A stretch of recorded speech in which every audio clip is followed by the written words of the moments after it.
بسم اللہ الرحمن الرحیم۔ السلام علیکم۔ حضرت یوسف علیہ السلام کی گواہی دینے والے ایک نوجوان کا واقعہ جاننے کے لیے اس ویڈیو کو مکمل دیکھیں اور اس چینل کو سبسکرائب کریں، جس نے میری توحید کی گواہی دی۔ حضرت یوسف کے زمانے میں گندم کی کمی تھی۔ حکومت نے گندم اسٹور کی ہوئی تھی اور دینے کے لیے حضرت یوسف علیہ السلام کا حکم چلتا تھا۔ انہوں نے کارندوں کو کہا ہوا تھا کہ اگر کوئی آئے تو اتنی قیمت لینا اور اس کے بدلے ہر بندے کو اتنی گندم دے دینا۔ ایک نوجوان آیا کہ گندم چاہیے۔ لوگوں نے دستور اور روٹین کے مطابق اس کو دے دی۔ وہ کہنے لگا اور چاہیے۔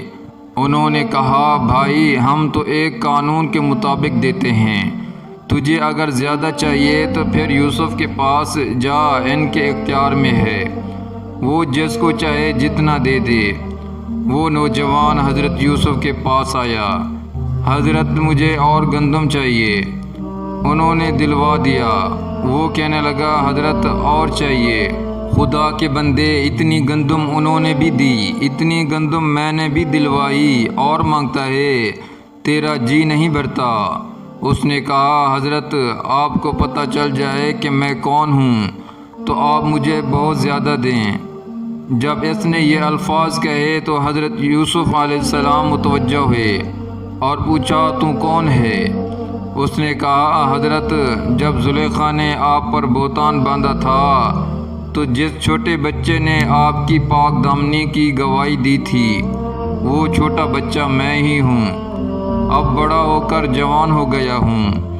حضرت نے جب یہ سنا تو اتنا پیار آیا کہ اس بچے کو سینے سے لگایا اور اس کو گندم بھی دلوائی اور انعام بھی دلوایا، بلکہ لوگوں کو کہا کہ اس کو گھر پہنچا کے آؤ۔ جب لوگ اس کو گھر پہنچانے کے لیے گئے، اللہ تعالیٰ نے یوسف پر وحی نازل فرمائی کہ اے میرے پیارے پیغمبر، آپ نے اس نوجوان کا بڑا ہی اکرام کیا۔ تو عرض کی اے اللہ، یہ وہ نوجوان ہے جس نے میری پاک دامنی کی گواہی دی تھی۔ آج یہ جب میرے سامنے آیا تو میرا جی چاہا کہ میں اتنا دوں جتنا میں دے سکتا ہوں۔ اللہ تعالیٰ نے فرمایا اے یوسف گواہ رہنا، اس نے آپ کی پاک دامنی کی گواہی دی۔ جب وہ آپ کے پاس آیا آپ نے اتنا دیا جو آپ کے مقام کے مناسب تھا۔ تو میں پروردگار بھی کہتا ہوں کہ جو میرا بندہ دنیا میں میری وحدانیت کی گواہی دے گا، جب قیامت کے دن میرے پاس آئے گا میں بھی اس کو اتنا دوں گا جو میری شان کے مناسب ہوگا۔ یہ ہے محبت خدا کی ایک جھلک کہ صرف توحید پر اپنی شان کے مطابق عنایت کریں گے۔